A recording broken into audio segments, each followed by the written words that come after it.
Greetings, friends. Your cartoonist pal Stan here with a new episode of 50 Years in the Dungeon. The show I'm doing to separate? No, to celebrate. Ooh, it's going to be a good week. I can tell already. I'm here to celebrate the fact that the hobby of tabletop role-playing games wow. Yeah, it's going to be one of those days. Has passed the half-century mark. We're over 50 years now, and it's time for us to start looking at that. Right? That's a good chunk of backstory, a good chunk of history, good number of people who have worked in it, and we can have conversations, learn about the history of the game and where we've been, where we're going, and that's what the show is all about. I invite on folks who have worked in the industry.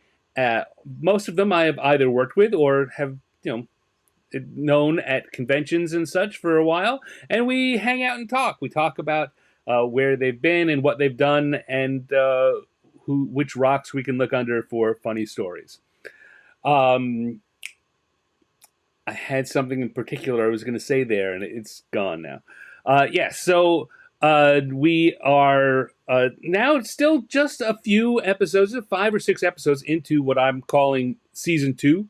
Season 1, of course, I covered the 50th anniversary from the perspective of D&D, the main game, the game that launched tabletop role-playing games and is still the leader today. And everything in those 50 plus episodes were D&D focused. And I'm beginning to open the window a little wider in current shows and invite people who didn't necessarily work directly on the game D&D. A lot of them worked on the IP and did other things for other companies. But I'm now starting to invite folks on who have a broader opinion. And I think it's making for, if anything, even more interesting conversation. So as we dive here deeper into year 2, buckle up. Things are going to get fun. Hello, Michael. How's it going? See what 50 years in the dungeon does to my verbal skills. I know. I need to get out into the sunshine a little more often. That probably will help with my speech impediment. Anyway, my guest today was the digital marketing director, among other things, at Wizards of the Coast, working on D&D. He and I worked together on projects involved in that when I was there as a producer, and I've known him for quite a while. We worked most closely in the about 5 to 7 years ago when I was back doing work as a producer on D&D, but he's been working on it for a long time. He's now working at Nintendo, and maybe we'll talk a little bit about that too. But before I ramble too much and say something that I'll regret, because I will, I'm going to bring in my guest for this week, Mr. Bart Carroll. Bart, thank you for joining us. Yeah, absolutely. It's good to see you, Stan. Michael says, open a window in the dungeon. You know what? Whoever built that dungeon should have had more windows put in. The last time we were together on air, we were probably doing Dungeons and Doodles back on the old D&D Twitch channel. So it's been a while. That is, Dungeons and Doodles was an early take on what has become my Thursday night show, which is called Random Encounters. These are all kind of different interpretations of the same general idea. Let's talk about that in a bit. I'm sure that'll come up. Bart, I said digital marketing manager because you helped me out and reminded me that was your title. But why don't you tell folks kind of broadly what it was that you did at Wizards? Sure. So I started at Wizards of the Coast back in 2004, and I was there all the way up until about 2 years ago when I made the transition over to Nintendo of America. And in that time, yes, it was many different titles, many different managers, many different brands that I was able to work on. Most of it was on Dungeons and Dragons. Very near and dear to my heart, lifelong hobby of mine. But I originally started there working on some of the licensed brands, so I also got to dabble with Star Wars and G.I. Joe, and they made a lot of card games for a lot of different things. So it was like the Major League Baseball card game and Mhm. everything else. But I started working on the websites, creating the websites, and specifically uh, website copy and content. Moved over to Dungeons and Dragons and was working there on the websites for quite a while. Jumped back and forth with D&D and Magic the Gathering. And then in later years for D&D, I guess the platforms that we were looking at, that we were working on, was expanding a little bit more than websites when it came to digital marketing. Right. So I got to help spin up the initial D&D podcast, which evolved into Dragon Talk. I got to work on some of the early social media platforms, the D&D Twitch channel, and when that was becoming a new and important way for us to talk to folks, to talk to the player community. And then I was publisher of Dragon Plus, which Mhm. was kind of the spiritual successor to Dragon Magazine. It was the online app version of that, which ran for some 40 plus issues. So there was a lot. Right, right. Yeah, no, I find that it's similar to me. That someone asked me what did I do, I'm like, oh wow, you got an hour. I can give you a bullet list in about an hour. Which I appreciated. I Yeah, mean, at times the con was you can be spread thin sometimes, but the right, pros were that you could be pulled into a lot of different areas. You could take a look at, reviewing a book or giving opinions on this or that, or even designing a monster that would go into one of the manuals was always kind of a right. thrill. And I mean, the really interesting thing you kind of hinted at it there is that you did that over a number of years when what it meant to be doing marketing changed, like it changed and morphed and kept changing. Yes, very much so. And the approach that I think Wizards as a whole took, or at least when it came to the D&D brand, um, evolved and changed over time as well, seeing how the platforms were in play with one another. Mm, Um, at one point, the website was sort of the hub, and everything else, all the other platforms, fed back to it. And then over time, I think it really shifted a little bit more towards, hey, um, the brand itself is that central hub, and the different digital platforms are going to be in orbit around it. yeah.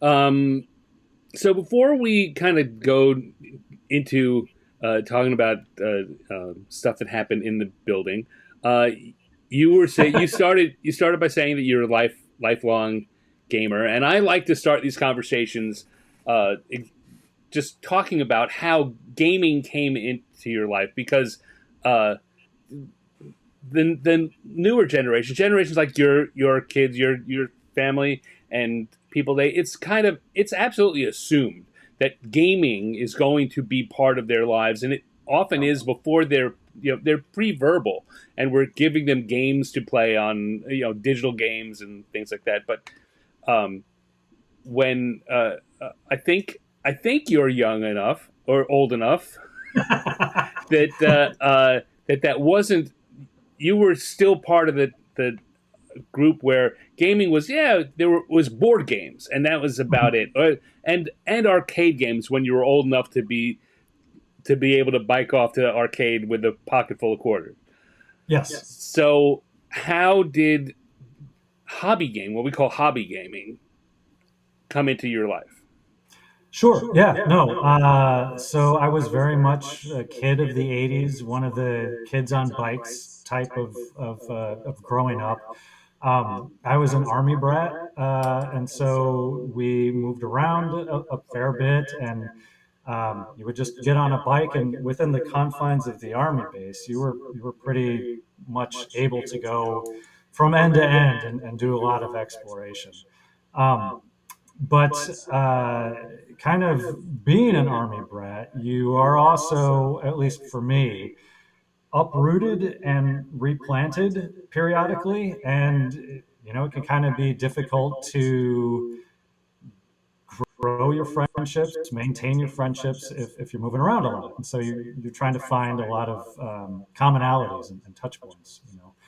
And for me, it was not sports. I was the least athletic kid on the block in my grade. Um, but I loved fantasy. I loved science fiction. Uh, grew up with Star Wars was still Right. nascent as well. Um, and I guess as luck would have it, it was kind of also a time in the early '80s when D&D is really the talk of the elementary school. And I remember riding the bike, and there were some kids looking at the first edition monster manual and kind of going through it, like, trying to parse out this and that. And, oh, can you believe this bit of lore? What does this Right. mean? And I was just drawn right into it. I thought that was the most compelling, curious thing I'd ever seen. And when we at Wizards, when we would do basic sets or introductory sets, I mean, the joke was always, what we really need is to box an older brother to teach you the game, right? Because that was the way that a lot Right. of kids. I didn't have an older brother, but there was another kid on the army base, and to this day, I have no idea why. But he knew that some of the younger kids were curious about Dungeons and Dragons, and he invited me over to his house after school and like walked me through making a character and kind of rolled up a character. And that was it. Then me and the friends I was making at the time, we were off and running. We were trying to figure out how to play the game on our own. We didn't know the rules. We didn't have the rules. We were just using like D6s out of the Monopoly set and kind of making it up as we went along. And then at some point, we all got our hands on the old Redbox starter set, Yeah. that famous one, and finally got the actual grasp of the rules. And at that point, I just couldn't put it down. It was getting my hands on as much of the D&D material that I could. And even when I would move from one army base to the next, and before you kind of found a gaming group, and I didn't Right. always, I still had the material, and there was a lot of still interest in it, even away from the table. The Dungeon Master's Guide is rife with very intriguing bits and pieces to kind of discover along the way. I don't know how much of it is actually playable, Right. but if you just had the books and before you had a group, it was still fascinating to go through it all. In any case, Mike. that was my initial start with it. Yeah. No, it's great. Michael wants to know where you got your first red box. Did you get it at the PX, or was it? Because uh, I know that D&D has made it to a good distribution within the broader military. Yeah. Um, so is that where you got it, or was it off base? Was it contraband? I know. No. So where I grew up in Fort Sheridan Army Base in Illinois. I don't Hmm. the PX was we had a small PX. But there was a Toys R Us that was off base, and that was the destination where we went for all the material. It was back when there was a pretty robust role playing section in the back of the Toys R Us. So Right. that one I got under the tree for Christmas one year. Um, Nice. we all of the friends, we would hunt for the presents like buried treasure around the house. We were old enough at that point to know they were in there somewhere and to peek at the wrapping, under the wrapping, to see what it was. So it was a red box. We got our hands on it. I got my hands on it. And then you would just kind of find material, a lot of the supplemental material, in just random places. I know we're going to talk about the illustration a little bit Yeah. later on. But the Dragon magazines were carried in this bike shop outside of the army base gates as well. Like it was the Highwood Bicycle Shop, and same thing. It was like role playing games are a thing now. Let's have a magazine rack just filled with role playing game material and miniatures, Right. and it's moving, it's selling, so we'll carry it. And yeah, and so that's where I got into some of the other my hands on some of the other stuff. So yes, we're going to switch here in a sec, but you I'm asking as I've switched over into the second year. I'm asking the guests if they have uh, pieces of art that are inspiring to them, and choosing them. And you chose for this one the cover of Dragon magazine number 86. So I was sure there was going to be some good stories about how much Dragon magazine meant to you. Oh yeah, yeah. And yeah, it kind of goes back to what I was saying, and maybe for a lot of folks as well. There's only so much time that we had around the table as kids, and moving around maybe even less, right? So things like Dragon magazine were that much more important to just have new material about the game. If you weren't playing the game, you could at least read more stuff about it. You could find out Right. more um, uh, rules, but also, hey, here's a new monster, or here's more about a monster that you love. Here's a piece of fiction. Here's here's an avenue where we can get more cartoons and follow those along, Wormy and all of those at the time. Yeah. So Yeah. the covers were very evocative and just added that much more to the personal hobby for me. All right. So that's a terrific segue here. So I'm going to just take a second and make sure that I'm set here with everything on the settings I need them to be, and I'll switch over to the view, and I'm going to be doing my homage to the cover of. Let me make this a little bigger, just for this point. Yeah, Dragon number 86, which is what you're reading in your promo photo. Oh yeah, yeah, yeah. That's very much intentional. And I know there was a series. There was three, possibly four types of, chess themed Dragon Yes. magazine covers. Yeah. This was the one I first got my hands on, and I was one. There was another video game at the time I was playing called Archon, which was kind of it wasn't exactly chess so much as laid out like a chessboard in the little pieces when they would knock into each other. They would go into a little separate arena and fight. So um, it was a perfect image to get me to pick up the magazine and somehow coax the 4.95 or however much it cost out of my parents' Yeah. pocket. What kind of kids carrying that kind of cash around? Yeah. Well, No, that was the Denny. other thing, right? Oh, sorry. Go ahead. No, no. Go ahead. I was just going to say that was the other thing about Dragon magazine. You might not be able to afford the rule book price, for probably it was probably 11, $12 for a rule book at the time, but you could afford, $3 for a magazine if you needed something to get your fix. um, the so when we were, I know specifically when we were working on third edition, and a lot of the other games that I've worked on, there's always talk about the one of the things about this hobby is there's only so many. Oh, all right. So the app is not coming through right. Uh-oh. Hmm.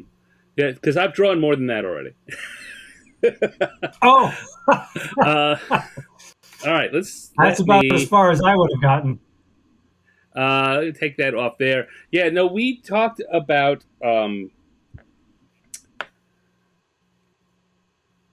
Let me finish that thought. We would talk about the fact that a lot of the game is about what happens between the sessions, right? There's a lot of building your character and looking at reading through the books to see this is what I want to get when I level up, and Yeah.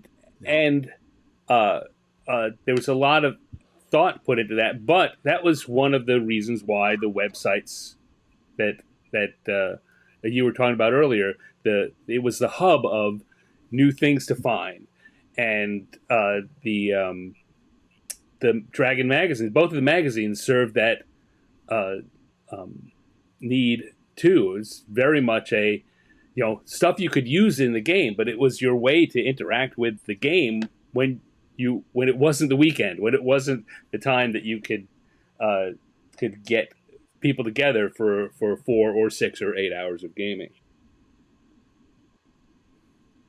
Yeah, yeah, and I mean a lot of the rulebook material seems set up that way. You're intentional or not, right? But when it comes to like your own castle, those are the types of things that we would do away from table just on our own, right? Just kind of go through the rules and see how we wanted to set it up. And I mean, that's probably where a lot of folks transitioned from player to dungeon master, right? Like the Right, game might be over, but they can't put the books down.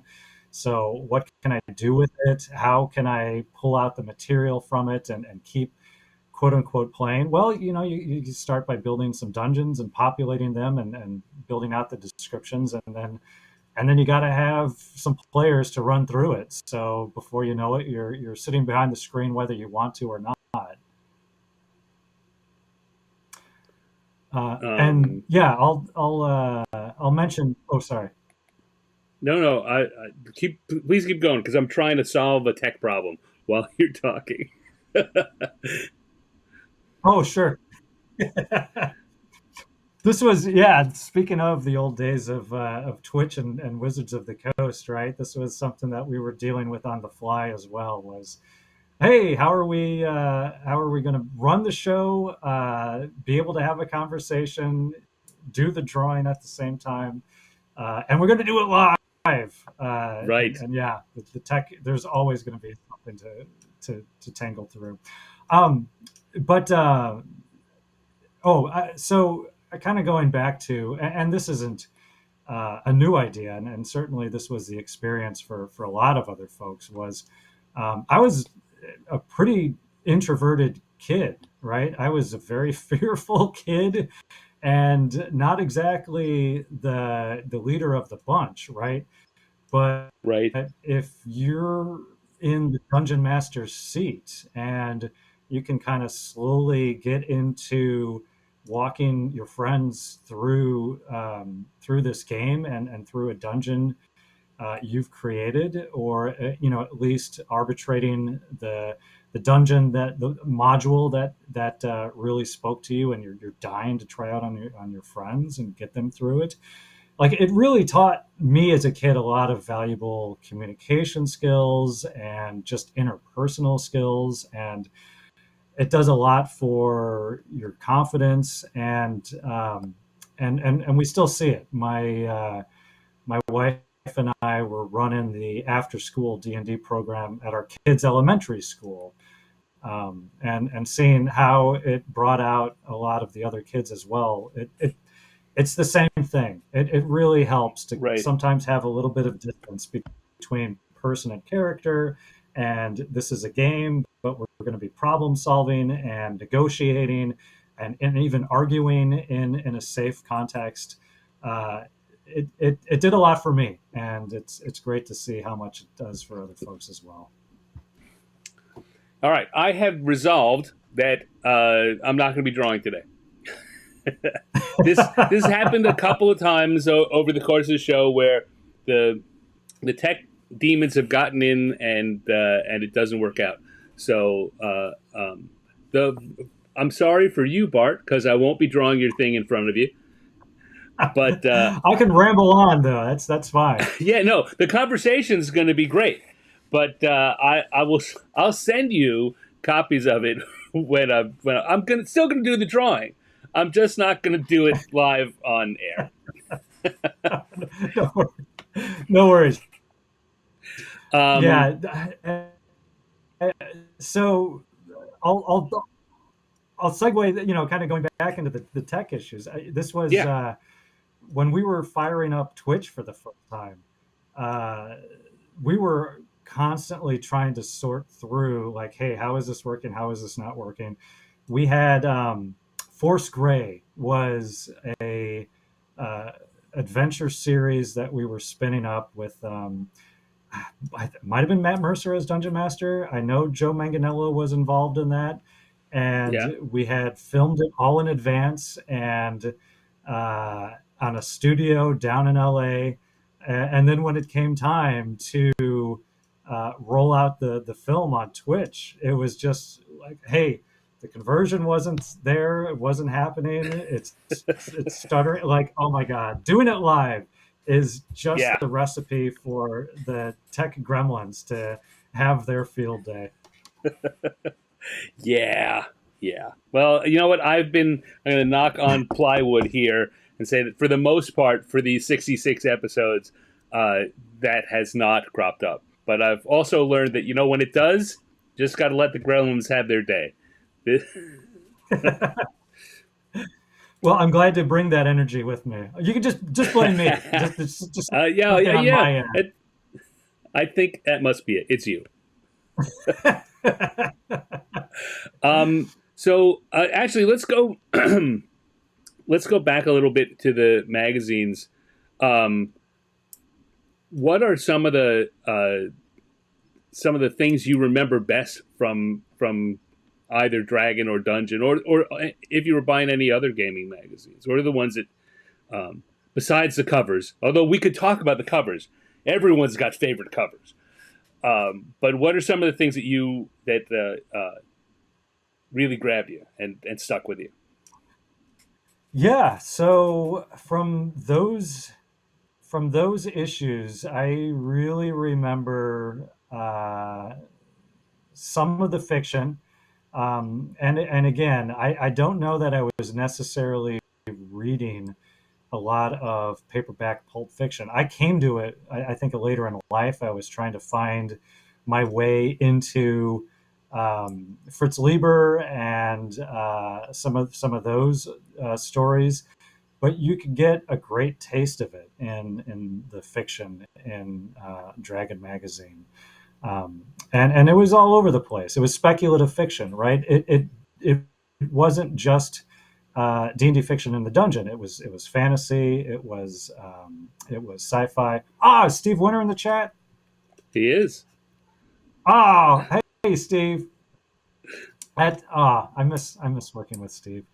Uh, but and then there was an issue of Dragon magazine where they made the effort to put in this papercraft castle that you could Yes. cut out and glue together on your own. And I remember just spending hours putting that thing together. Was And, that I used to the live was in my that the bedroom Asian forever. castle? Was that the Japanese castle one? Because I know they think they did it more than once. I know they did a Japanese castle. Uh, That might have been later. This one was a earlier European castle. yeah, It was somewhere in the '90s issues, which were great. I remember the comic strips kind of had a running storyline through them, which I thought was pretty cool at the time for like a yeah. four stripper.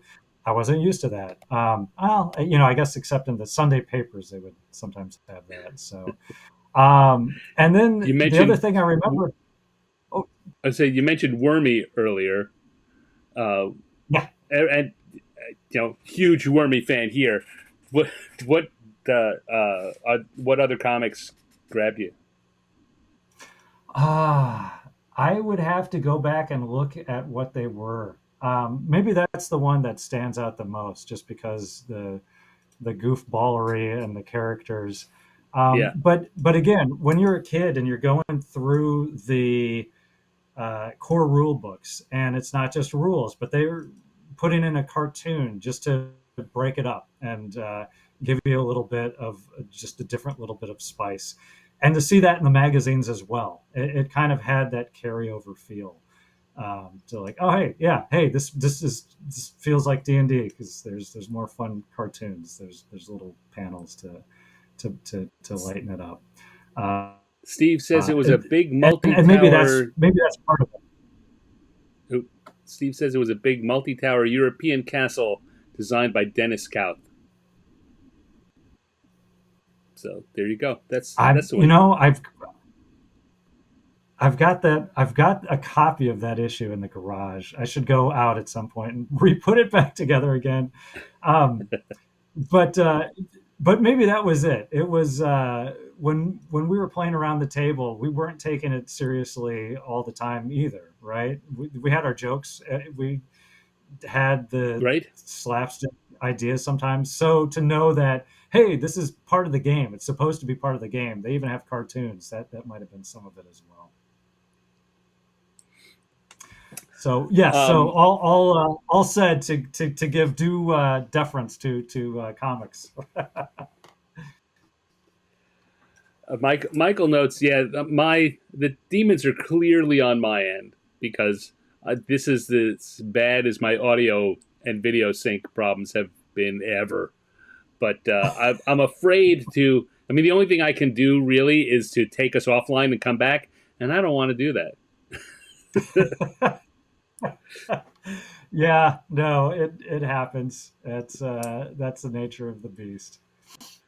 I But I let's don't for those who follow me on social, you'll know that I installed a new mic this week, and it is having all kinds of repercussions that were uh, unexpected. I'm going to blame the mic as There the you only go. thing that's different in the system. That's all that's changed here. And so I had echo problems today that I don't usually have, and I'm having syncing problems. So I have to figure something out. Thankfully, the conversation can go on. Yes. This is yeah. This was all part of it when we were doing when we were doing our podcast, the kind of the early days of the D&D podcast. Um, that was Mike Merles and Dave Noonan just came over one day and said, "Hey, we want to do a podcast. Well, let's figure it out." And so that was getting. We didn't have our own studio. We were just using an office room. I Mm-hmm. somehow financed like the egg crate style foam to staple onto the wall. It just the most haphazard thing you'd ever seen. We got a very cheap mixing board. It might have been like in a closet. Somebody might have had one. Trying to figure out the microphone. Like, oh, what Yeti microphone is this or that? How does this work? And then puzzling your way through GarageBand to kind of figure out how any of this edits together. So it was very much a learn on the fly opportunity, but it was definitely a learning experience. That's for sure. So, what's your educational background? What did you go to art school? Did you go to college school? Did you go to business school? What was your pre post army brat pre wizards educational? Sure. So yeah, I did my undergrad degree at the University of Wisconsin at Madison. It was a great school for a lot of different disciplines, but I I ended up in humanities. Again, I knew I wanted to stay with reading and writing, and that seemed English as an English major seemed pretty straightforward. But I knew that's what I wanted.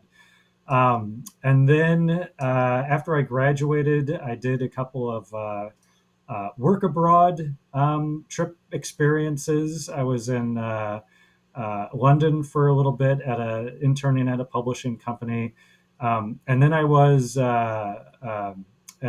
China for the Peace Corps for a couple of years, teaching English there. And it's a great experience, and it certainly uprooted me. And so when after 2 years, I realized, hey, I could come back to the states. I can come back anywhere I want to the states. And I had a fellow teacher was recommending Seattle, and hey, turns out Wizards of the Coast is there. And at the time, this was after they had come from Wisconsin as well. Mm, They had two of the properties I was loving with D&D and Magic the Gathering. So came out to Seattle and worked a little bit in other areas. I was working at Microsoft for a while, um, and then came over to Wizards of the Coast. And then while I was at Wizards, one of the benefits that they provided was some financial help with tuition. So went back to right. school at the University of Washington. Got a master's degree in digital communications there. Awesome. But yeah, I mean, other coworkers got their MBAs through Wizards. We're going into kind of the business side of things, but not me. I wanted to stick with the word side of everything. Yeah, I didn't get an MBA, but I got into a one of those uh, 9 month management. It's basically a micro MBA, right? It's all the stuff you cover for like a month on each thing. And they put a bunch of us TSR folks who wanted to get into management. That's how I wound up being a creative director, or because I was in a position to be a creative director, they said, "Well, we're going to send you there for that," which was super awesome. Yeah, So no, go oh, ahead. sorry, go ahead. I No, was just going to say, yeah, they had some great opportunities. Although I never got the chance to go over to Rhode Island. I never did get to see Hasbro itself as part of it, as part of my time Rhode Island's not that nice.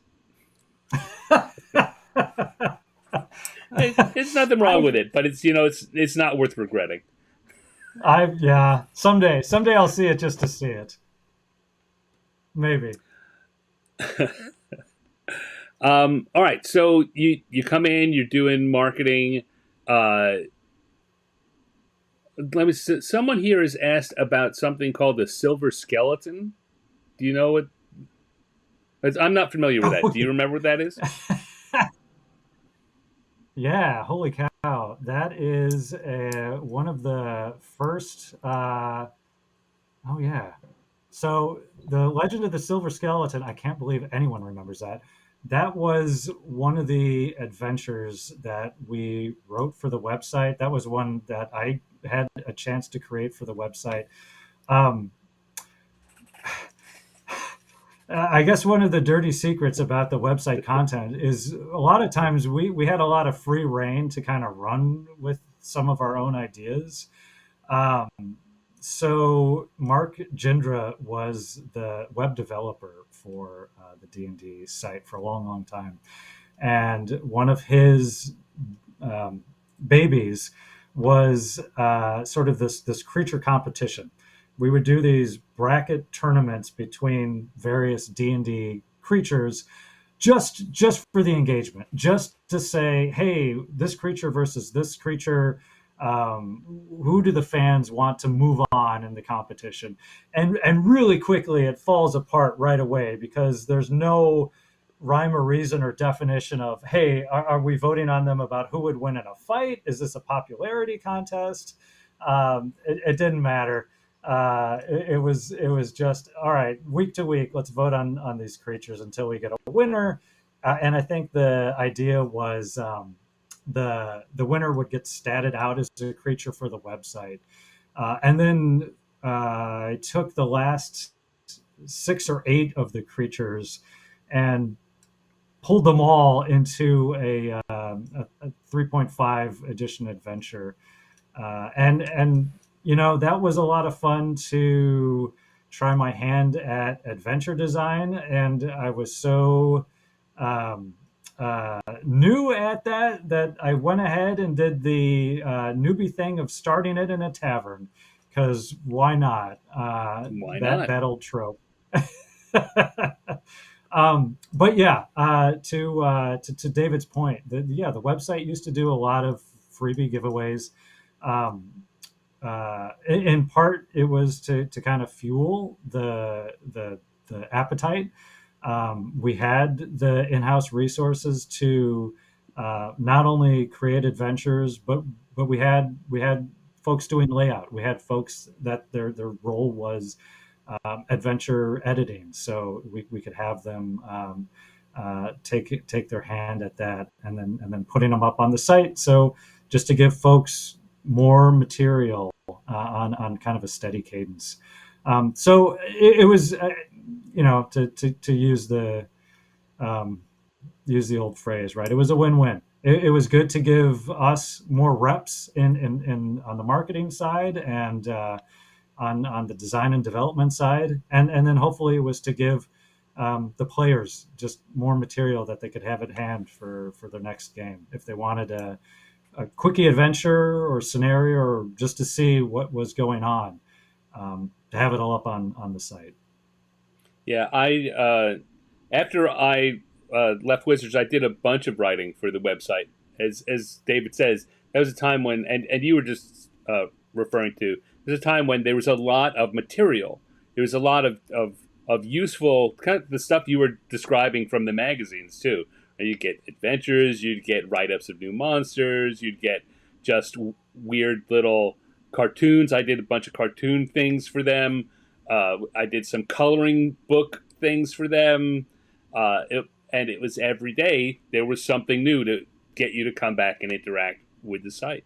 And there's a lot of amazing material done in those years. Yeah, no, if I'm remembering correctly, you were also involved in creating like the PC portraits, right? I did some. I don't know that I was involved in creating those. I did some. They mostly got people who were a little more serious art to do those. I did some. I got the April. I very often would get a lot of work for April. No, I remember yours distinctly, and maybe that was just me and my style of gaming. But sure, yeah, there was the serious, I guess, side, but it was also, hey, what's a memorable type of character? What's an oddity? What's an oddball? And something about that can spark a real, motivation for fleshing it out as a character. But yes, speaking of April, that was another time when we were really, uh, I don't know, given a freer rein to maybe pursue some of the material that we were putting up for fun. Uh, One of the adventures we put up was that the head of Vecna, just kind of exploring that joke scenario, and just a ton of other things. So it was a great time to be able to create that as well. Um, yeah, I miss that. I was having a conversation. I was did a recording for someone else's podcast last night, and we were talking about, or the conversation turned around to some of the tensions between what the top level business for a company that size wants, and what the strategic or the tactical level business for the brands want, and what the design team that goes out and interacts with the fans want, and uh, how often eventually the top level people get what they want, there's a lot of times when stuff that's really beloved by the fans and by the folks who are making it just kind of don't serve the biggest corporate picture, and so they disappear.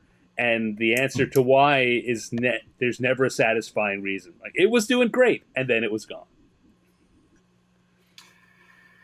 Yeah, I guess this is a blessing of ignorance. I was never involved in a lot of the conversations between, those first two levels from the business end of things. Hey, this is the direction we're going. This is what direction should we go in, and why? What products are we putting together, and why? Right. On the digital side, it was more of, hey, how much budget can we pull from the coffers, and then, okay, now that we have that number, what can we do with it? But I will say, one of the, I think, professional lessons that I got from my time there was really maybe how much more I should have been investing my energies in that last level you were talking about, which is the direct connection between what we were doing on the site and the immediate interactions and Q and A's and conversations the with the player base, right? Um, it became much more a focus in later years to to just straight dive into the metrics. What is working? What's maybe not? Um, what do we want to test and see where it goes?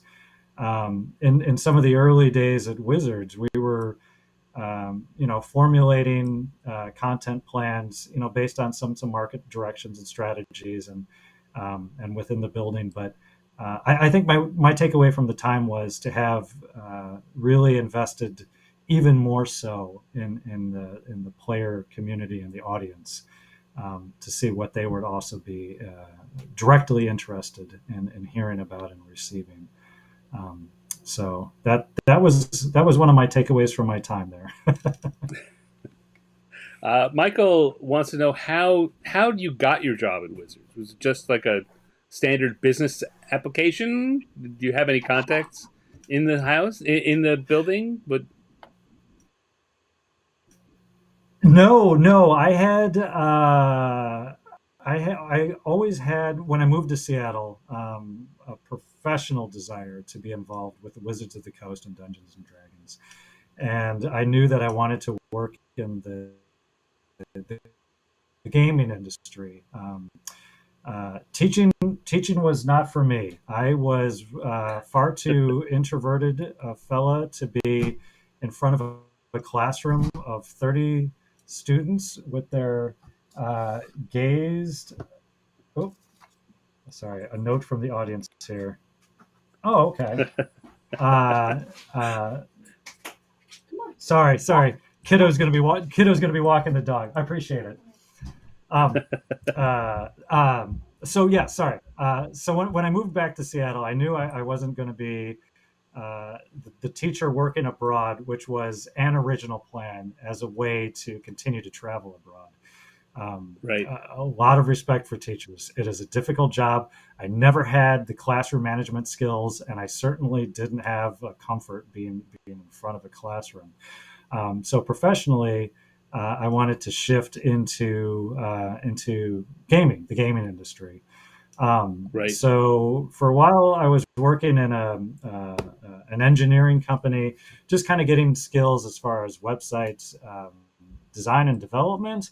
I ended up parlaying that into a series of contracts at Microsoft Game Studios. I was working in Ashron's Call was their MMO, their in-house MMO at the time, and some of their other games. I got to be there at the launch of the original Xbox, so taking part Nice. in those websites and those online content.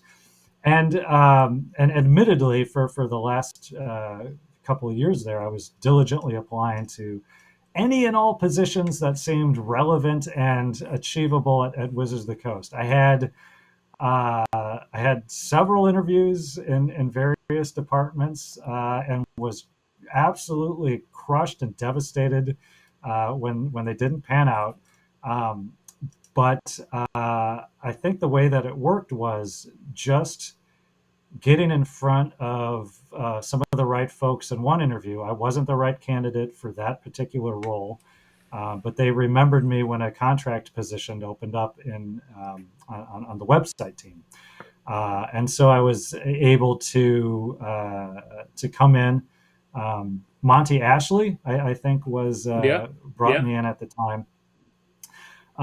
So that's where I got my foot in the door and just tried to hold on with both hands for any and all opportunities, and managed to again kind of parlay the contract into a full-time position, and then when things opened up on the D&D team directly, applied there. Um, so yeah, so that was the start at Wizards of the Coast. Um, I got so people who subscribe to our newsletter, to our Substack, which by the way is 50 years in the dungeon.substack.com, get the opportunity to send in questions ahead of time. And Michael, who's in the chat, very often takes advantage of that. This week, a subscriber named AlphaStream sent in a question. He says, "I'm curious how Bart feels about the changes across the years to magazines, and Hmm. what lessons can be learned across from like Dungeon and Dragon and DDI and Dragon Plus." Um, and then he also has a question about the cost prohibitiveness of doing monthly or semi-monthly magazines, which I know that's not like the publishing end of it is completely different from what uh, you or I have been done. So we probably have less to say about that. But the cost of getting the material together, we can probably talk a little bit about. But kind of in general, having worked Yeah. on lots of different iterations, I've been a fan from way back. What do you think about that kind of lessons learned or stories that this inspires in you? Yeah, no, I think there is a and if you were hearing it from the beginning, I was talking about my entrance into the hobby and getting my hands on Dragon magazine at the time, and like your hands on is kind of a meaningful phrase, right? There's something very tactile about a print magazine, and my memories are from flipping pages and, like I said, pulling out the papercraft castle and physically pulling that together and clipping out some of the art and carrying that with me. So I have a really long-standing love with the physical aspect of magazines, and then you fly into the business side of it. And you're right, I wasn't there for the paper version of Dungeons and Dragon magazine at the time. Yeah, That was they were over on the already off at Paizo end. Paizo by that point, right? Yeah, Yeah, yeah. And Paizo was doing a great job with the material that they were putting into the magazine. Those were fantastic. They were, I mean, in a lot of ways, they were kind of mini source books, or sort of mini adventure campaigns unto themselves. They were absolutely packed, and I don't know how the business side went, but I know it's not easy. You're creating the magazines, but at the same time in need of the advertising revenue to keep it afloat. And I think I can only imagine the margins are pretty darn tight. yeah, And nowadays, we're moving into more and more of that digital landscape when we're talking about magazine article style content. I look for it on on my device, right? I look for it on Substack. I look for it in other areas that are more and more on device. So um, it is. I don't know if we'll ever get back to a world with physical magazines. I wish there was a way that they were able to be kind of sustaining. Maybe it's kind of a Patreon model, but for the time being, I think the digital magazines are certainly going to be where it necessarily nets out. Um, that's a long-winded answer for, hey, I love print magazines.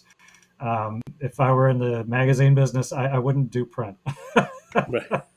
Yeah. So you mentioned Dragon Plus a little earlier. For Mhm. those people who don't know, yeah, you say it's a spiritual descendant of Dragon magazine. Um, Yeah. Dragon had gone from being physically printed by Wizards to being handed to Paizo, or spun off into Paizo, Hmm. and um, then for business reasons that ended, and Dragon stopped existing as a physical magazine, and it was Yep. then became a digital magazine. Hmm. And the first contract I when I came back to TSR, I was working with Chris Perkins on the digital versions of Dragon and Dungeon. Yeah, yeah, yeah. Um, but then, There we go. We're all back. right, there We're we go. We're back. back. Okay, we're back. And you know what? I found out what probably the tech problem was, and I found that out when my computer decided that it needed to reboot. But we're back here. Um, I don't know how far we'd gotten in that question when it cut out. But let's take it from the top. So the timeline there of the magazines from what you'd bought to the electronic version of the magazine to Dragon Plus, which was a new iteration of it. Uh, Yes. how were you involved in various parts of that? Yeah, so the shift back to, well, the shift from Dragon and Dungeon over at Paizo, the business decision was to pull those back into Wizards of the Coast. And there was, at the time, we were moving into fourth edition, and a strong component of fourth edition were the digital tool sets.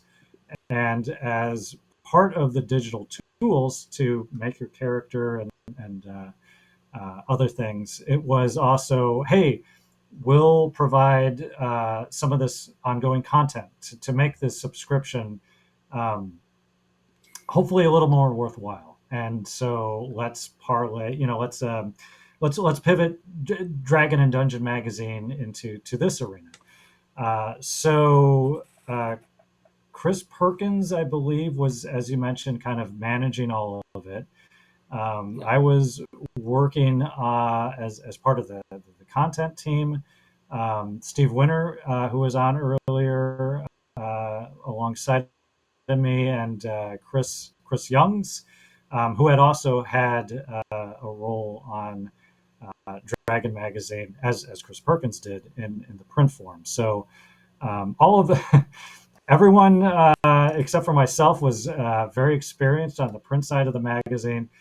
I got to come in on the digital side of things and help take part in content generation, working on various columns along those lines, and really having a good education and seeing how it was coming together, how issues were being created, um, what was going into a lot of the issues in terms of the art needs, uh, the write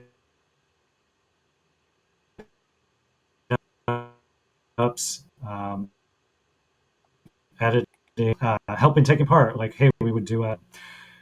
So that ran its course, as did fourth edition. So Dragon and Dungeon were a bit on a hiatus until fifth edition kind of came up to speed, and then at that point, again, the brand decided that they were going to pull together uh, the next iteration of a Dragon magazine, and as opposed to the website version, wanted to try it out on the app space, to have that additional platform as a marketing platform. So let's try Dragon Plus as an on-device digital magazine and take it from there. So that's again where I kind of, in my time at Wizards, bouncing around between D&D and Magic, that's around when I came back into the D&D fold, was some of those early issues of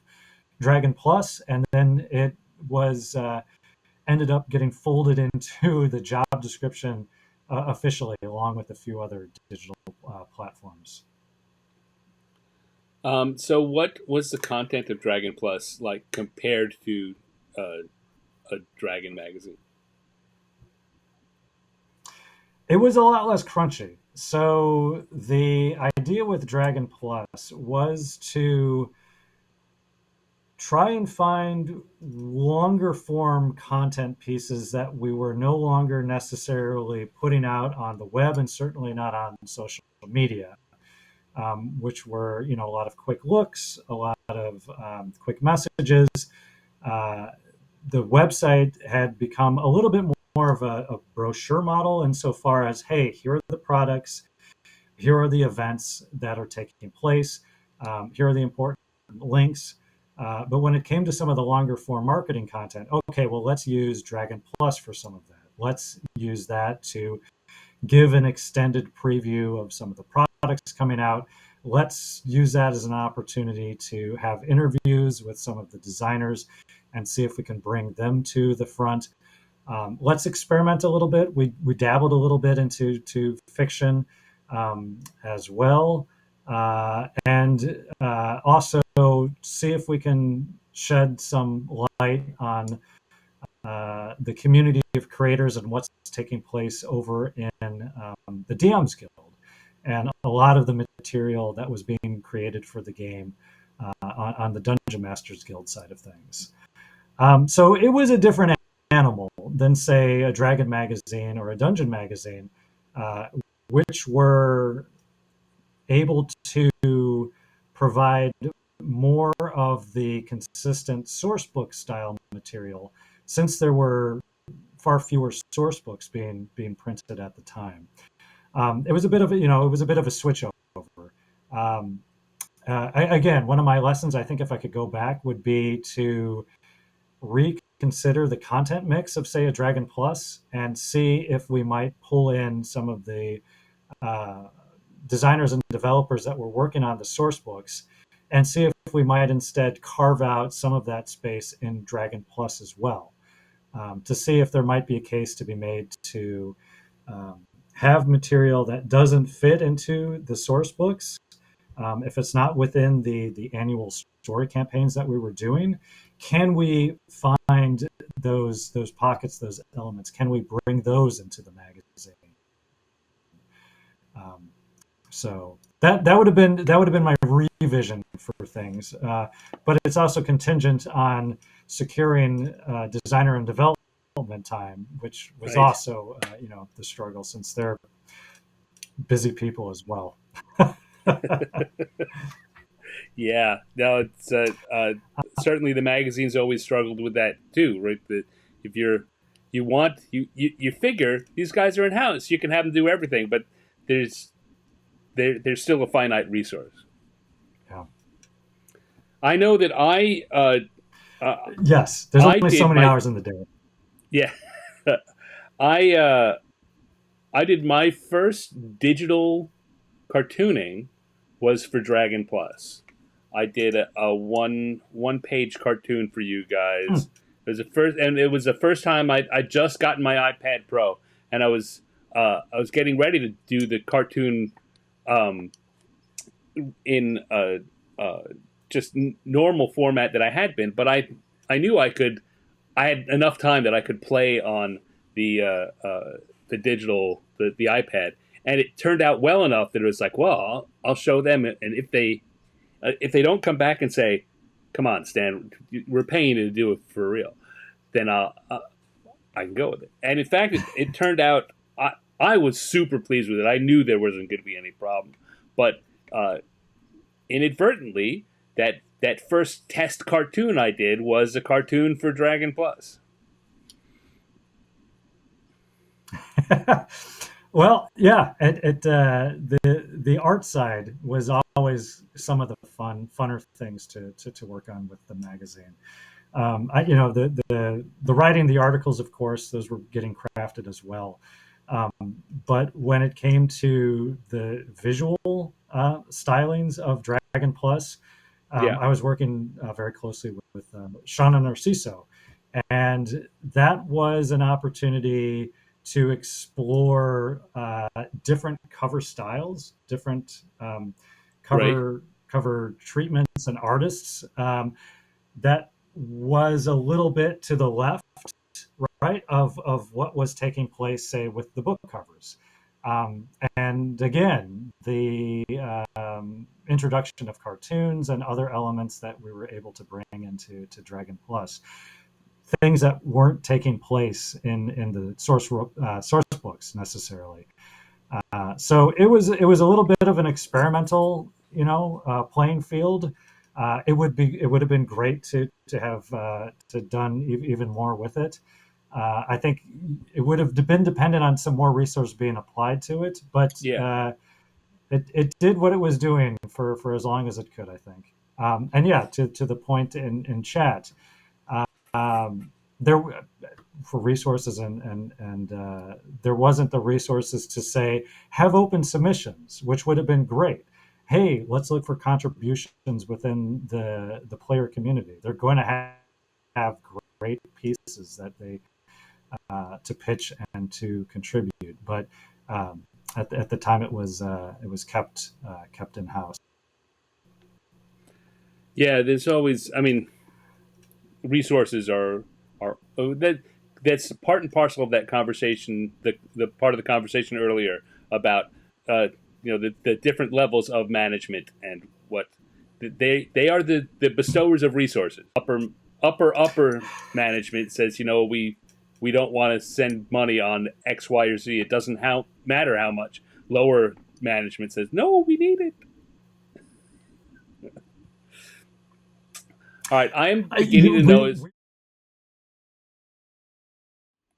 Oh, well, yeah. So if anyone is back with us again, you can see on my end that there are still problems. But thankfully, we can at least wrap up with Bart and hopefully do so in a pleasant, congenial way. Sure, sure. The Gremlins may have won today, but Yeah, we'll be back. We'll be that's back. right. That's another. I've got to have you back just to prove the Gremlins wrong. No, I would love to be. Yeah, by all means. It's always fun to talk through Dungeons and Dragons. This is always gaming in general, I should say, right? Yeah. It's such a fun hobby. It's such an important hobby.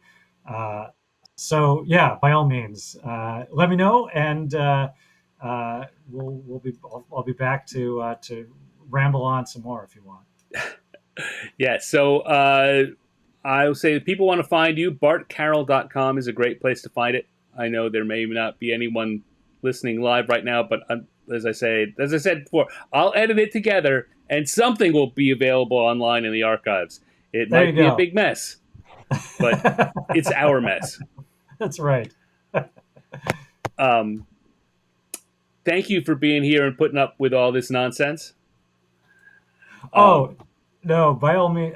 This is. I think the role is reversed. This, for Dungeons and Doodles, it was always like, oh my god, what's going on? yeah, you know what? We didn't get to talk. No, That it's great. Dungeons and Doodles was great. I would love to just come back and talk some. We didn't talk about all the streaming stuff, which Wizards at D&D in particular on a lot of these things, like the website stuff, like the streaming stuff and the podcasting stuff, kind of on the cutting edge. Like did things before everyone else did, and then got passed uh, because I think this is my opinion as someone who was not in the company at the time. It seemed to me got passed because as you were saying before, you were going guerrilla style and just cobbling stuff together and making it work.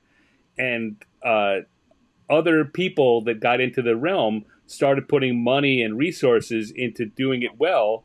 And Wizards of the Company was like, "Nah, you just keep doing what you're doing is fine." And so got set the table, and everyone else went off with it, and kind of, I think a lot of people forget how much of what we look at today in the online gaming milieu that you guys you did start it and kind of inspired people and are now kind of footnotes. Well, appreciated, and there's certainly a lot of truth to the thought that Wizards and D&D and the managers at the time certainly gave us a lot of leeway to experiment in different areas. Um, we weren't the first podcast, but we had our fun spinning it up and giving it a go. And same with live play, right?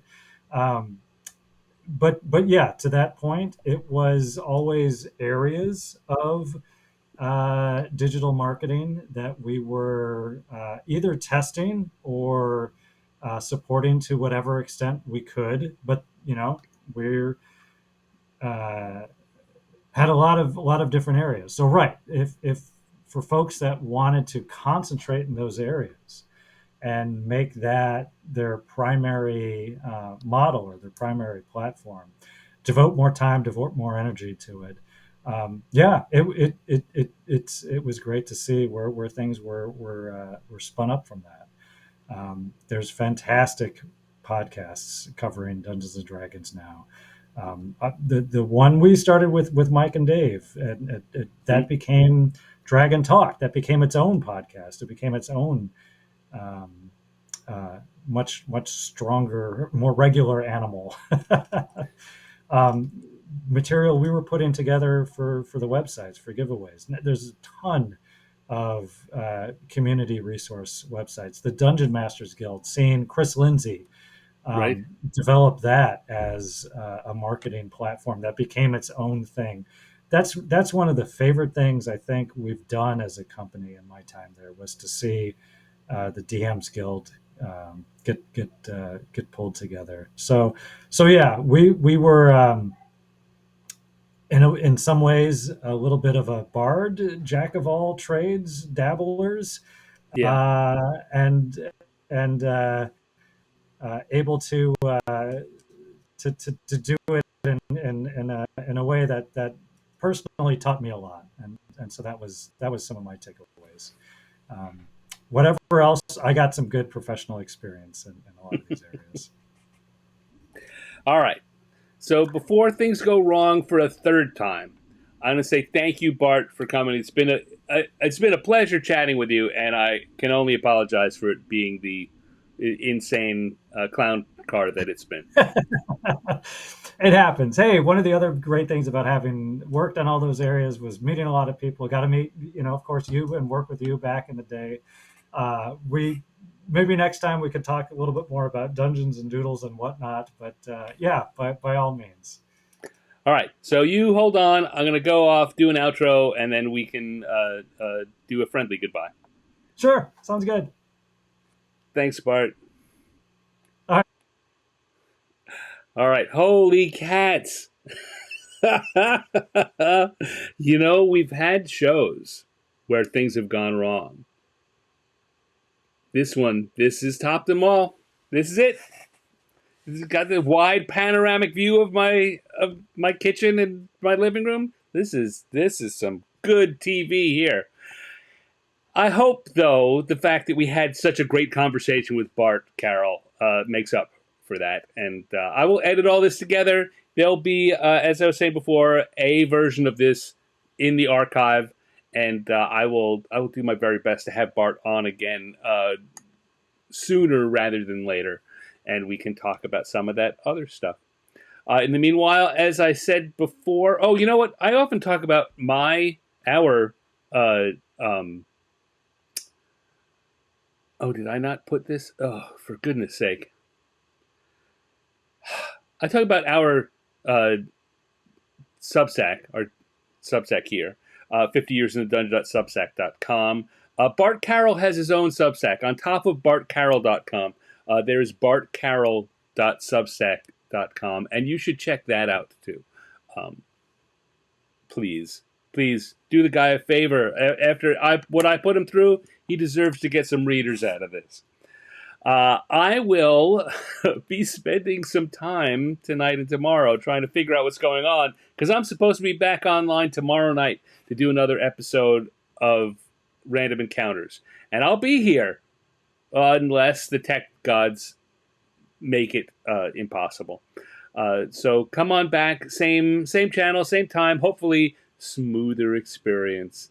I'm going to stop rambling now because I desperately am afraid that everything's going to shut off one more time. Thank you all for tuning in. If you're watching this on replay, thank you even more. And I'll be back real soon. So take care. Bye.